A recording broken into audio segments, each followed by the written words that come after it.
Copium, copium, copium, copium. I'm a streamer, copium. Hey, what's up, everybody? Sorry for earlier. I tried to start the stream a couple times. There was an outage.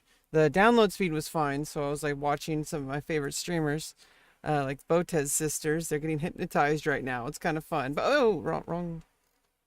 Ah, sometimes I forget to change that because I need followers on Twitter, not the other tree.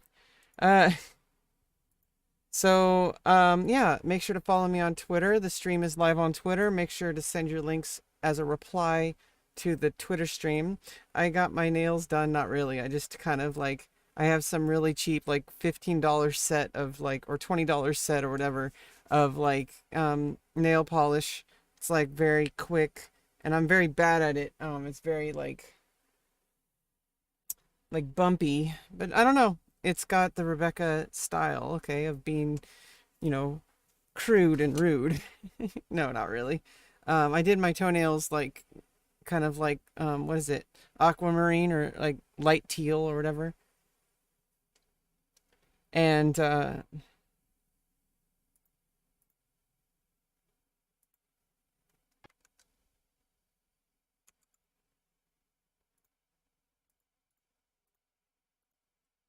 what is going on? How come the music's not playing?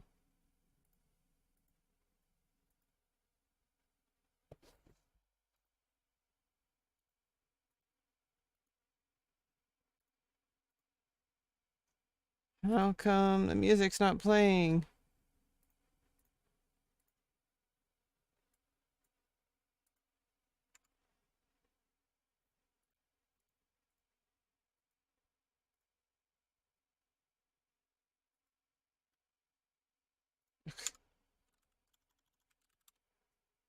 Technical difficulties. Wait, where's Restream? Oh God.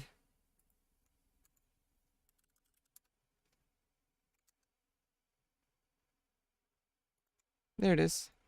Yikes. Everything's connected. Hey, what's up, clown? Copium. Yeah, for real. Copium. I'm an Emma streamer. Yeah, you know, I usually don't stream here as part of my career growth. I stream here as part of my personal growth.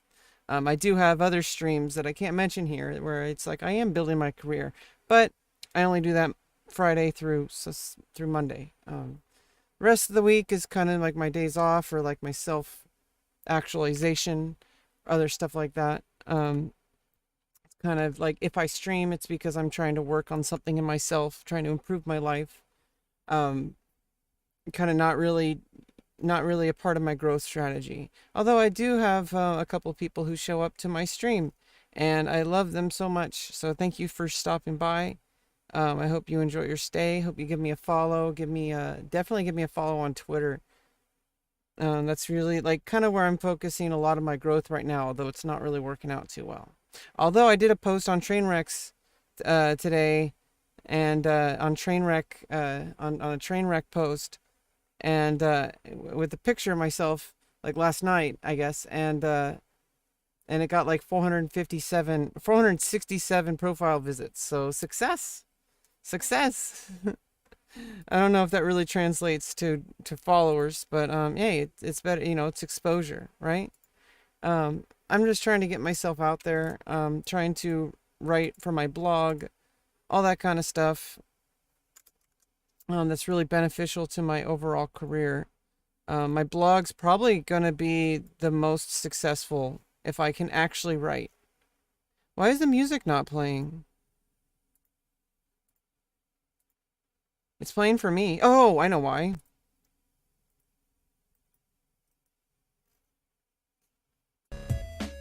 Yeah, it's because I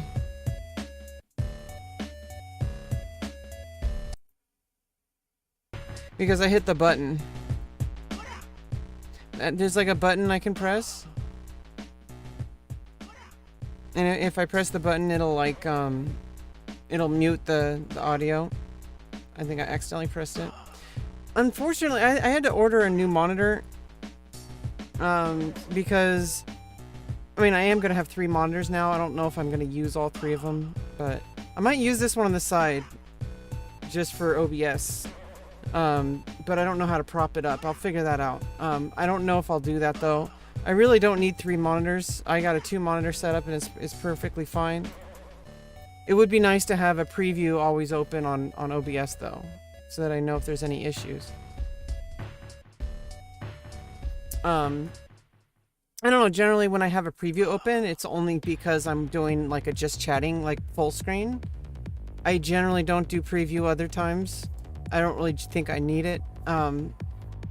Because I usually only, because if I have it on the side and I'm looking at the camera and I'm looking at the monitor, it's gonna look weird. And I only look at the monitor over here when it's like I'm looking at chat. So I don't know. I try to keep my setup really simple. I try not to overwhelm myself because my streaming setup should be serving me and not because of some arbitrary like this is how you do a setup. No. No, I'm here to work on myself. I'm here to improve my overall my overall business. Which unfortunately is feeling really bad right now. It's kind of where I want to talk today. I kind of want to talk about feelings of hopelessness. Feelings of like that nothing I do is ever going to change things. And I want to do so in a productive manner, not in a crying manner. And obviously it is very emotional. I might end up getting emotional. And I try to, come back to my DBT practices that I've been working on with my therapist over the past couple of years, over the past like 2 years, 9 months or so. I've been in therapy for 3 years, but I've been seeing this therapist for like 2 years, 9 months. She's amazing. Obviously protecting her privacy and her identity.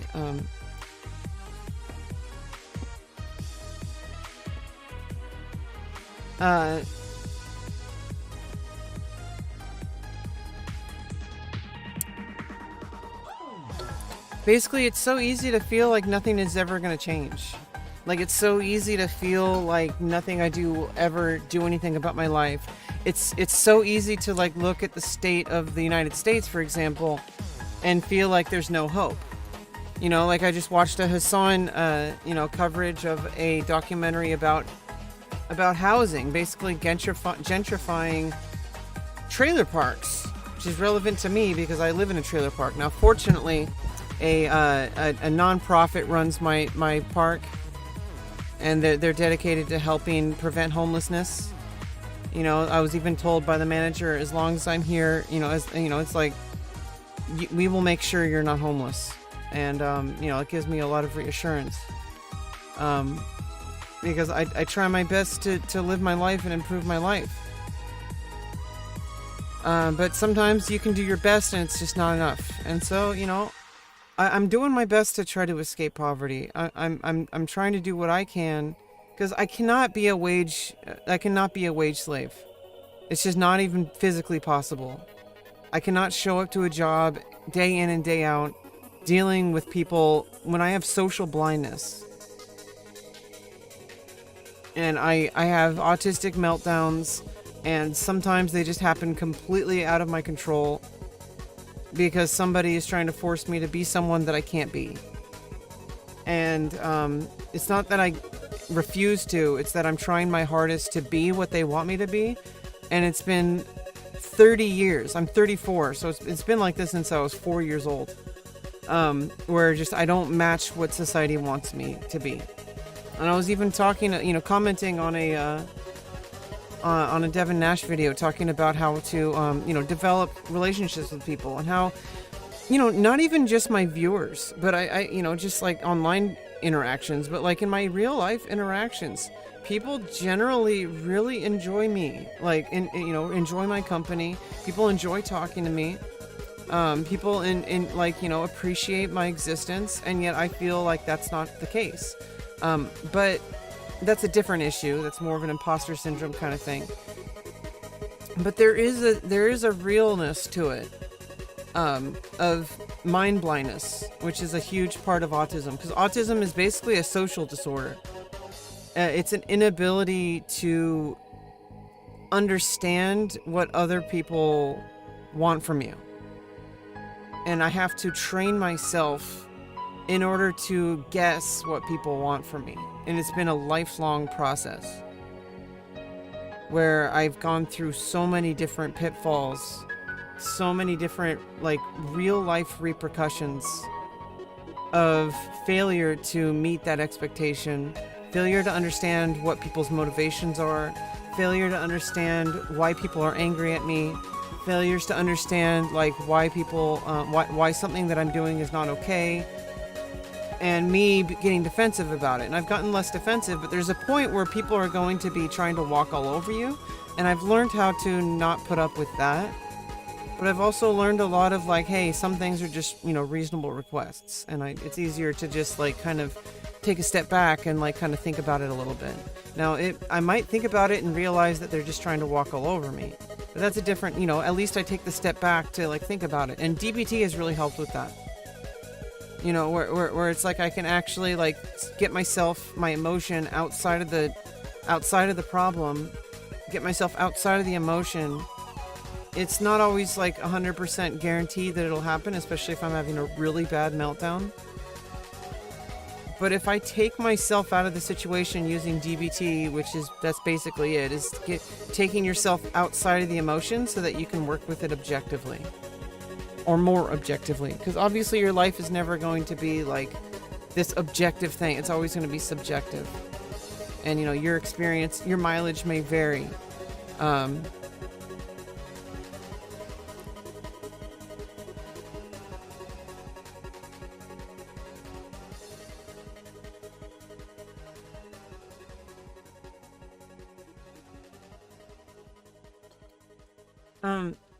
But that's why I learned how to write. From a very young age, I just had to communicate, and I was constantly bullied. At first, it was by teachers, and it continued to be teachers all through high school. I was bullied into submission. I was very inquisitive, very curious child. I loved, you know, like, discussing things, but unfortunately, a classroom's not really set up for that. They just wanted me to behave. They just wanted me to be a quiet little kid who just stayed in the corner and did homework. They did not want a person who constantly questioned every single thing that the teacher said, even though I was one of the people getting the highest scores on tests. Probably because of asking questions. Probably because of keeping curiosity. But they didn't see it as somebody that is worth having in a classroom. I was constantly sent home, constantly sent to the office, counseled as one of the bad kids, and then had my name put on the board, and all the kids started bullying me. Because they're like, oh, you're a bad kid. You're a bad kid. We're going to make fun of you because you're gross.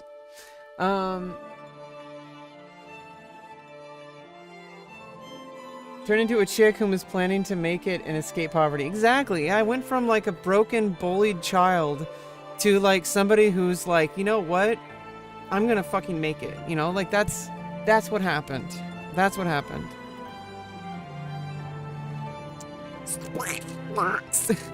That's what happened, Space Ducks. Sometimes I can't read your name on Restream because it's like the color is too dark. I have to look at Chatterino. Or I have to, like, lean in really close. Yeah. I don't know what making it looks like. It feels so hopeless. But I'm doing my best. And I do think I provide value. Let's get the bag, yeah. It's not really about getting the bag right now, though. It's about ensuring and about growing an audience, growing a brand. Which is slowly but surely happening. Like, I know that I have a lot of anxiety about it. But, like, the opposite of what my anxiety says is actually happening. Like I'm actually getting people, like replying to tweets sometimes. And, you know, I'm actually getting, like, large viewership on other platforms. and stuff like that. I'm even getting fan letters on my email. But I had to make it very clear that I'm not going to be that person's friend. You know, I get DMs, you know, like, I mean, there's a thing going on. So I need to trust the process. It's not easy, and I have a lot more work to do. And frankly, I'm not doing enough. Frankly, I need to finish my articles. And I'm almost finished with one, but I've almost been finished with one for like an entire week, which I know that, like, hey, it's only been a week. Like, I started this article last Wednesday. I've been taking breaks because, you know, your brain needs to process things. I need to, like, respect the process. That, like, when you do something, it's not going to happen overnight. And writing a good article is going to take time. And I'm going to, you know, I'm processing the article, like what I'm trying to say in the article about how to make, it's an article about how to have a work-life balance, basically, in the day of, in this day and age, we're pretty much, we can't escape internet, like the internet and like social media. It's an integral part of running a business in many cases, especially as a content creator, where you're literally, your entire career depends on social media. So I feel like people attack social media, and I understand that, like, oftentimes it's, you know, it's like, yeah, like, these companies do need to be held more accountable, but in the end of the day, as individuals, like, what can we do as individuals? Not as, like, you know, going on Twitter and complaining about, you know, oh, the government needs to do more to regulate. It's like, yeah, we can talk about that long term, and, you know, we can vote for people who are going to, you know, keep questioning these tech companies. But in the end of the day, like, that's not something that we truly have control over. And so the articles, basically, I feel like I'm going to be doing a lot of, like, wellness articles, which I know are kind of oversaturated, but honestly, they're very popular. And it seems to be what my expertise is on, because I've been, at least, you know, for longer than I've been streaming, but for the past 3 years that I've been streaming, it has all been about self-improvement, self-actualization, and like literally transforming my body and my mind to be the person that I know I am. And I feel like I have a lot of expertise in that subject, so I feel like I can offer something of value. And it's a huge part of my self-improvement and my self-actualization is documenting it and putting it in a way that's digestible, that may be able to help others. And I've been told by people, even people just showing up to my stream, as much as I say that my content is trash, people don't think so. Obviously, Space Ducks, you don't think so if you keep showing up.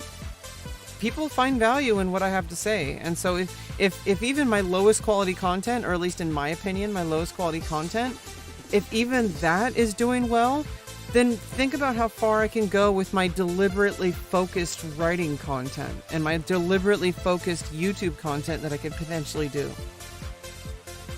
Because I'm probably going to make a video as well after I write this article. Like, I'm probably going to embed the video into the article. Like, you know, like, hey, check, if you like this article, check out a video I made on the, like, you know, on the same subject, and just kind of keep going on that same train of, like, that same way of thinking of, I can make something, but it doesn't have to stop there. That it's not just a one and done deal. That everything is a continual process. And that I can continually, like, through my writing, literally become the thing that I'm writing about.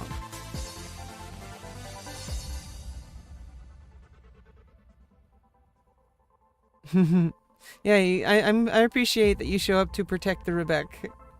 I appreciate it. Of course, never feel obligated, and obviously take care of yourself. That's one of the things that I talk about the most. Is that, you know, obviously, yeah, you know, I don't think my brand is built on selling out my audience. And obviously, I don't really think that, I think some types of content are more, where that's less toxic. Like, if it's like comedy or gaming, I feel like selling out your audience is a little bit better in those cases, especially the audience that knows that, hey, like, we want to be sold. Like, we want to help you. Like, but I feel like I'm not gonna like force my viewers. Well, I can't force anyone to do anything, but I'm not gonna like try to lead my viewers on and like try to milk them, because honestly it's not very useful, it's not very productive, and honestly it's just a shitty thing to do in my opinion. I want you guys to also be doing what I'm doing, not literally, maybe like whatever it is for you to become a better version of who you already are and who you know you could be. That's kind of what I'm about. You know, I feel like everybody has something to offer the world. I feel like everybody has value, and they just might not know what it is. Some people might be in a stage where they're not really willing to do the work, and that's fine too. But I feel like there's a pitfall that people get trapped into, where not only are they not improving, but then they're also taking it out on everyone around them. And I feel like that's definitely the wrong way to go about things. The only person responsible for you is you. And yeah, it doesn't excuse shitty people for harassing you and stuff. But at the same time, like when you become the bully because life gave you a shitty hand, you're not doing anyone any favors, especially not yourself. So I feel like in the end of the day, you were responsible for yourself. And that's kind of what my articles are about. It's basically me processing my thoughts and processing my beliefs into a digestible format that people can then I mean, I'm putting it out in the world because that's just who I am. And I'm not just parroting Devin Nash because he's talked about him, you know, he does what he does even if nobody watched, because he's doing it for him. It's his dharma. And I don't want to get too like spiritual about it. I am a very spiritual person. Not in the same way as other people are, because obviously I feel like everybody is an individual. My spirituality is my own. I don't follow any like teachings. I don't follow any religion. I just follow my heart. I follow reality as I see it. And to me, it makes sense that the only person in control of our destiny is ourselves. And it doesn't mean that we can't get a helping hand. And I feel like it's quite the opposite, because we're all in this together. And if we help ourselves, it doesn't mean that you know, to the exclusion of receiving help. It means that we need to surround ourselves with people who are going to lift us up and work together, and not just leech off of other people. Because, you know, and sometimes you do need to leech. And I think like some of the times, a lot of my issues have been a reluctance to accept help. Even when it's offered, even when it's like offered without protest, even if it's offered with the person saying that that's what they truly want. Because I said, you know, I had this belief that I need to be completely responsible for myself, and that I can't receive help because that's leeching, that's mooching off of other people, and I didn't want that. But sometimes you need help. Sometimes you need someone to lift you up. Sometimes you can't afford rent, and you need somewhere to sleep. Sometimes, you know, the alternative is being homeless. And sometimes you need some help, and that's perfectly fine to accept. Sometimes, but to expect that help is where the line is drawn, because you should never expect any of that help. You should never expect anyone to take time away from their lives, which is very important to them, and it should be. People who do not have time to spare should not be expected to spend that time on you. But some people do have time to spare, and they also choose not to. And also you should accept that means that it's not free time.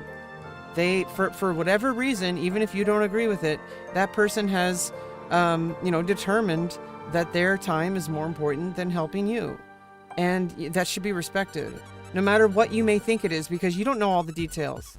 You know, people get mad at like millionaires, like, oh, how come these millionaires are spending money on all this stuff? They're not helping homeless. And it's like, well, you know, they're helping the world in their own way.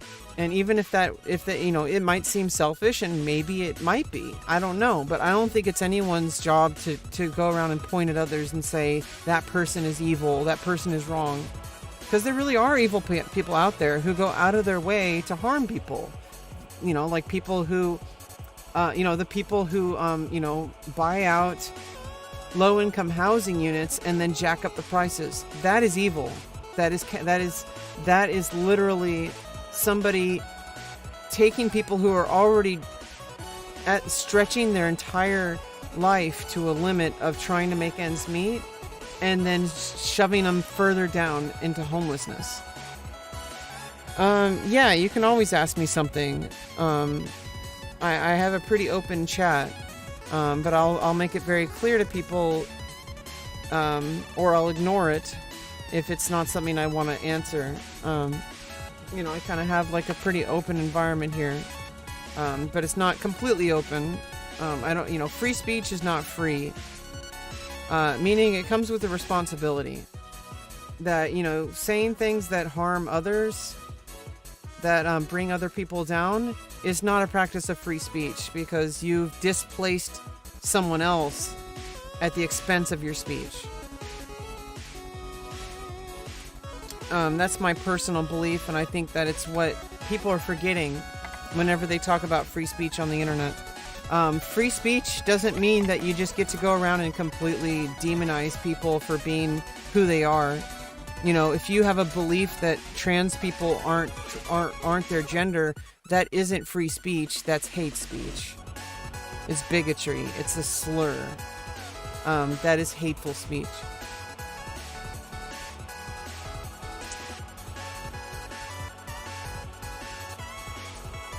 I'm sorry to hear that, Harsh. Yeah, no one's going to help. What I'm saying is somebody will help. But you can't expect that to happen. But there are plenty of resources.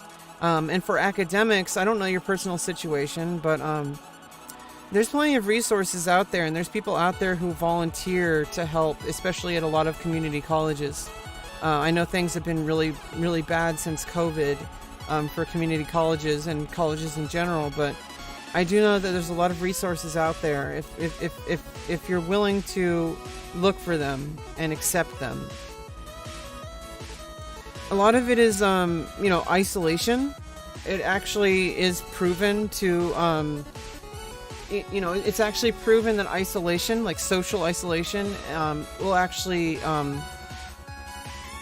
lower your brain cells. Like, it'll change the chemistry of your brain. In older people, it leads to Alzheimer's or quickening of Alzheimer's and dementia, of being socially isolated. There's lots of ways to deal with that. One of the ways I deal with it is I started streaming, because I was already pretty socially isolated, but I started therapy and I started working with my doctors. So I'm constantly engaging with them. I'm engaging with chat. I'm engaging with my camera, with myself. I'm writing stuff down. I'm reading books. I'm exercising the best I can. All these things increase brain elasticity. And if you experience stuff like, I was actually watching a video on this by a doctor. She was talking about like brain fog. Like, basically you just you lose cognitive function when you're completely isolated, when you're not engaging with people on a regular basis. And this is there's been a huge uptick in this since COVID hit. Yeah, for clearing your head, that's a really tough one, because you have to do so in a safe manner. And a lot of my life, I would do so very publicly. And you can get yourself into trouble, especially if you're like in school. If something is wrong, I would obviously I'm just a streamer. I do have life experience, but in the end of the day, there's people out there in your life who can help you a lot more than a streamer can. But I can kind of like be there with you, and I'm glad that you're feeling vulnerable enough, allowing yourself to ask these questions from a stranger on the internet, and I appreciate that. But my advice to you would be to go seek out a professional therapist, get an evaluation. There's a lot of stigma around mental health, but the thing is if you have diabetes, I am type 1 diabetic, and I need insulin. Nobody really asks questions about whether they need to take insulin, but mental health and, your academics, sounds like a result of, depression. And depression is actually like, apparently it's like not, there's been a lot of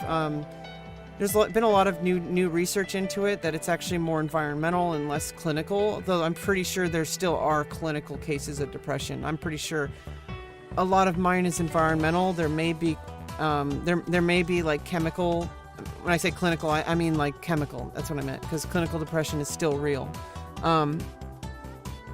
There may be chemical reasons, but the new studies are talking about basically how it's like all this beliefs that it's like chemistry in your brain is actually not as credible as the environmental factors.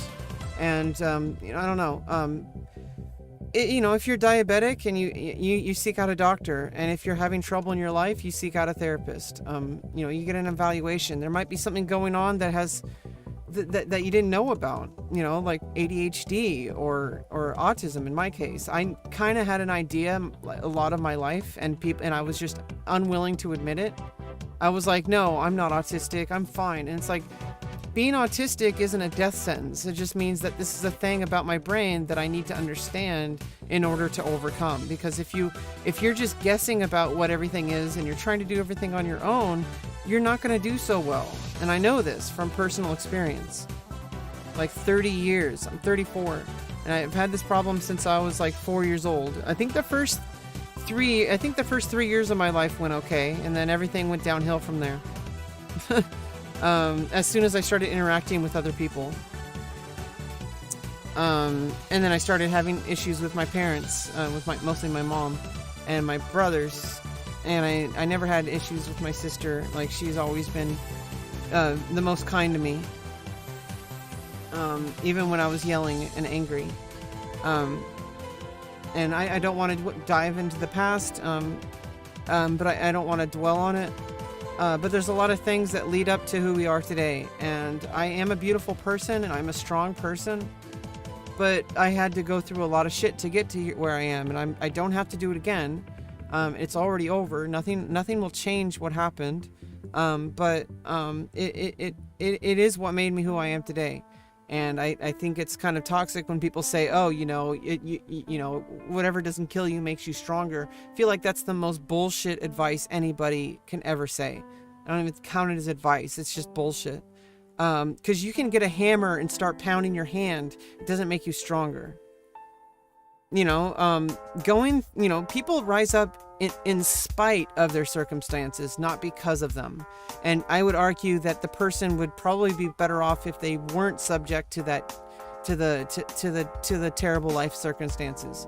That maybe they would most likely be way stronger of a person if they were allowed all the opportunities to succeed, rather than being pushed down by abusive people. Well, thank you, Derriere. I'm trying to basically just like, I usually use my stream to riff off ideas so that I can put them in my writing, so I can put them in my blog, RebeccaLauren.com. If you don't know, I do have a blog, I'm trying to write a new article that I'm pretty much almost finished with. I finished like I need like 2 or 3 more paragraphs to conclude it. But basically it's about how to maintain a healthy lifestyle without completely unplugging from the internet. Because I feel like that's just not a possibility in today's age with new media, especially if you're an online content creator, or if your business hinges on having an online presence, which is basically any business now. It's just an integral part of the world, just like we have, we had railroads, become an integral part of business. And then there's people who took advantage of it, and, the railroad barons, the people who like charge ridiculous fees in like the the 1890s to like 1910s or so, 1919. The people who completely like started taxing everybody for using their railways, ridiculous fees for utilizing stuff that they needed in order to run their business across the country. because the railroad allowed people to transport parts and products and all the other stuff to a massive amount of people across the United States. Like, we connected the United States in a way that was unprecedented. Like, it had never been possible until we had the railroad.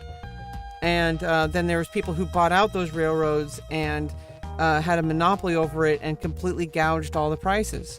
And it was extremely bad. Thanks for the follow. Danny Jr. But, you know, that was a huge deal, and there had to be some restrictions. That's why we know there were some restrictions. I forgot. You could look into history for it. I don't know exactly what happened. I was reading a history book about it. It was pretty fascinating. It was basically about the day-to-day life and the issues that people faced in like the 1890s to like 1919. Which is basically like, you know, times are different, but people are the same. The only thing that's really changed is like the political discourse and like all the academic discourse, you know, like our understanding about certain things like gender or racial or anything like that. Our understanding about science and technology, that has changed, but people are generally the same. And the people facing the times at the time didn't see it as like a part of history. They were literally living their day-to-day lives the same way we are. And so the issues that they faced were very real, just like the issues we face are. And so if we can put ourselves into the shoes of the people at the end of the 1800s, you know, like there was a lot of people being put into poverty, and a lot of people basically being forced into homelessness to go travel west and live as vagabonds, and a lot of people out of work. A lot of people, like there was a huge problem. And you know, the railroads and the oil barons and all these people, basically they just had unrestricted access to you know, everything, and they just took advantage of every single business out there who tried to compete. You know, I feel like that there was legislation that happened that prevented these things. You know, like child labor laws.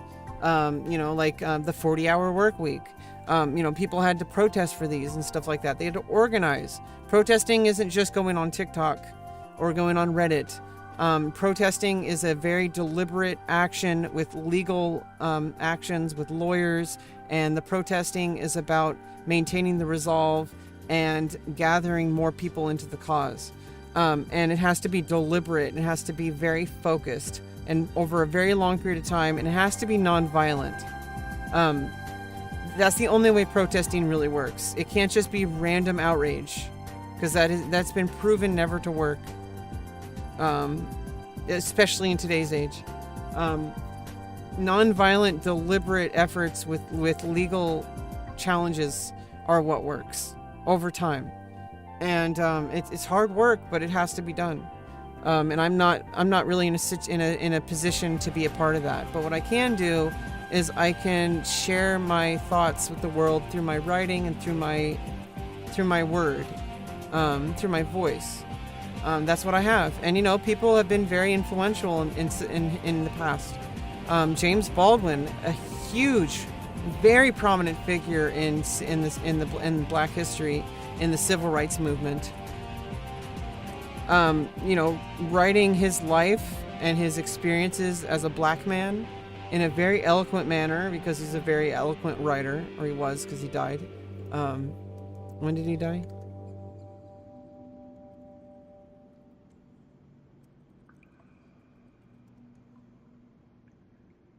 He died in 1987. You know, born in 1924 in Harlem, New York. You know, he lived the rest of his life in France. I feel like the United States was a hostile environment for people, and he was one of the lucky ones who had a successful career that allowed him to travel. And that's kind of what I'm getting at with today's topic, is that I'm attempting to escape the cycle, but there's still something that, like, the fact that like 1% of 1% of people ever do that. Like, there's 1% of people who are able to like earn like a full-time income that can just kind of get by. And and live like a relatively like modest, like, a relatively good life. I think there's always upward social mobility. I feel like there's always people out there trying to get change to happen. And there are a lot of people organizing, in the way I mentioned. But there's also a lot of people who just think that going on TikTok will help them. TikTok will only help you personally, or any social media. Like me growing, but then what you can use is if you have a big enough audience, you can then transition into mobilizing over a continued effort. Nonprofits that try to do that, like mental health, for example, like Rise Above the Disorder. It's a nonprofit that tries to help connect people, oftentimes for, people who are financially unable to get therapy, connect people with resources that is safe and reliable and protected by HIPAA and all that kind of stuff. People who wish to seek therapy but can't afford it. And, the sliding scale, some people just literally can't afford it at all, and they will cover the price of therapy. Stuff like that.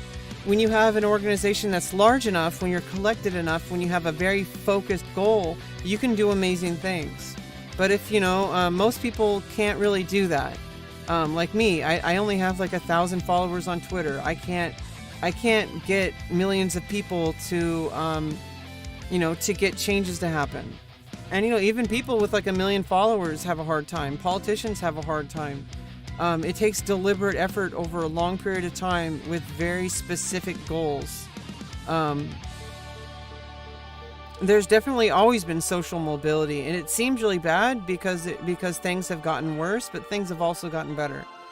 And things will continue to get better, and they can continue to get worse as well.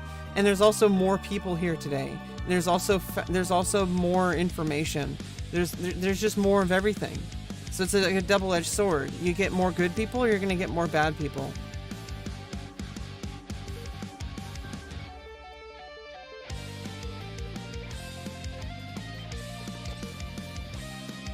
And I do think that like the more protections we give people, in individual countries, the better it'll be for everybody. But basically, my article is not about expecting other people to change. My article is about what we can do in order to live a healthy life without completely unplugging from social media and from the internet, because it's necessary to build a career in the vast majority of cases, regardless of what career you're trying to build. And sadly, I'm literally unable to be a standard like 9-to-5 worker. It's just not gonna happen. It's never gonna happen. And if it could happen, I would need vast protections. As an autistic person with the kind of trouble, with the kind of issues I face, I would need vast protections and safety nets. So that's what I have now. I have SSI, but it's not really enough to live on. It's not really enough to change my life. I'm basically just hanging by a thread, struggling just to get myself up to a place where I won't need it anymore, which I might be able to. I might be able to climb out of of poverty and individually escape it. And I might get lucky with that. And I don't really believe in, like, there is a lot of luck involved, but you make your own luck by continually improving what you do and continually showing up and refusing to back down. And, you basically guarantee failure if you stop trying. And it doesn't mean it's going to be easier. Like doing more work is like not even necessarily going to do anything. So it's like doing the right things over time. But what I'm trying to do right now is basically I'm basically holding on for life. I'm holding on to a ledge, hoping that I don't fall again. And I know I won't fall this time. I have safety nets. I have a team of doctors that I work with very diligently very deliberately. I'm going above and beyond what their expectations are. They have no doubt in their mind that I'll be able to succeed. But I doubt myself a lot because it feels so hopeless. Like, you know, there's millions of people out there who click start streaming. There's millions of people out there trying to start a blog. There's millions of people out there trying to start a YouTube or a TikTok or get famous, like, anyway. Like, there's millions of people out there trying to build something, trying to compete for people's time. Because that's the real currency. That's the only currency we actually have, is time. And what we do with that time is you know, going to determine our life. Thanks for the follow, Gary. Or Gary. Gary? Yeah, sorry, I said your name wrong earlier. I said dairy. This isn't milk. You know, everybody only has 20... Oh, Airy, yeah. Oh, it's an O, not a G. Wow. Yeah, I mean, I have my monitor, like, far away, and, like, it's hard to see sometimes. Airy, airy, airy, airy, airy, airy.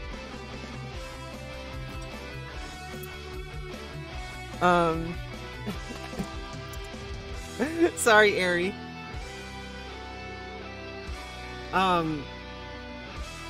Yeah, I don't know. I think I'm gonna do just fine. I'm not backing down. Like, I have no doubt in my mind that eventually something's gonna work. I just don't know when.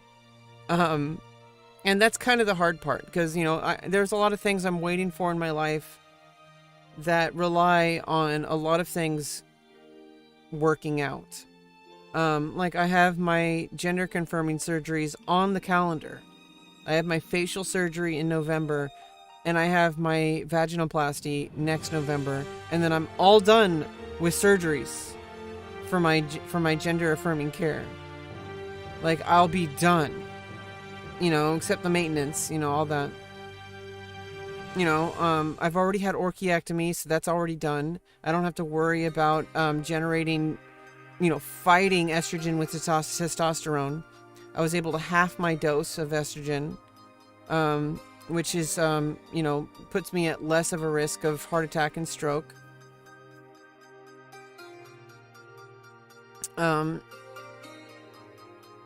Because I'm not competing with testosterone in production, which, and I'm not in pain, and I'm a lot, you know, it's a lot easier to tuck and all that. Like, it's a lot easier.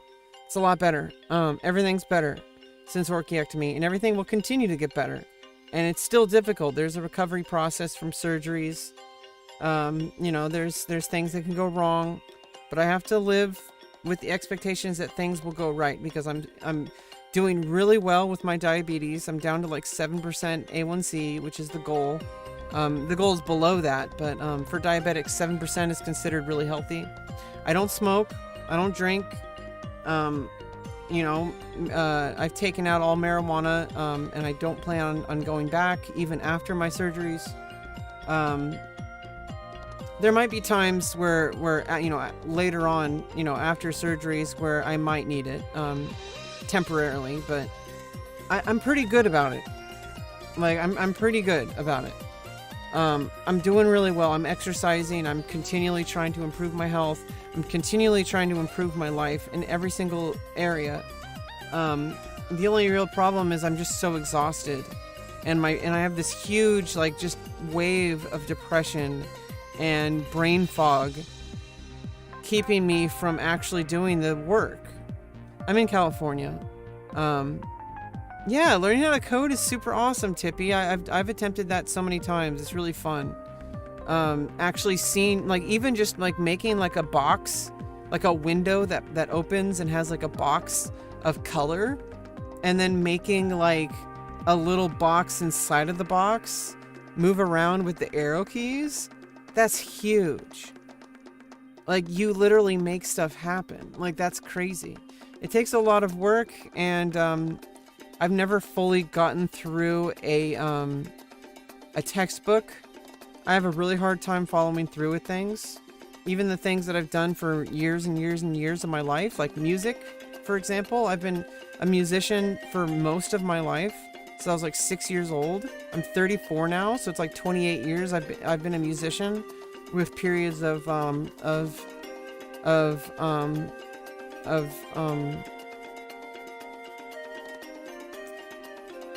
This is what I'm talking about, where I, you know, kind of in that period right now, I kind of get little bursts where I get back into it, and I was doing that on stream a bit, but I'm kind of in a slow period again.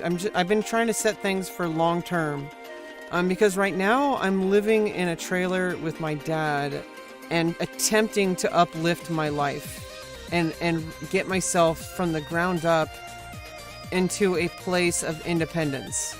And I don't really know how to do that, but I'm working with an entire team of doctors to try to make that happen. Like, I have a case manager / care manager / mental health worker, / like liaison between all my team. And then I have like a therapist. I have multiple doctors. I have like 2 or 3 like doctors, like for my physical health, and all the associated clinics. They believe in treating the whole patient. And, you know, health. I am more than just my mental health. You know, my life. Oh, you're coding an app? Awesome. What's your GitHub? You can link it in my Twitter. All links to the stream. I kind of want to start a trend. Obviously I don't have like a huge viewership, so it's not, I'm not really like, I'm trying to think to scale here. I am multi-streaming to multiple platforms, and one of them is Twitter. You can post any links, because I don't allow links in chat. Just, it makes it a lot easier to moderate. My mental health. Oh god, my life. Oh, you're coding an app? Awesome. What's your GitHub?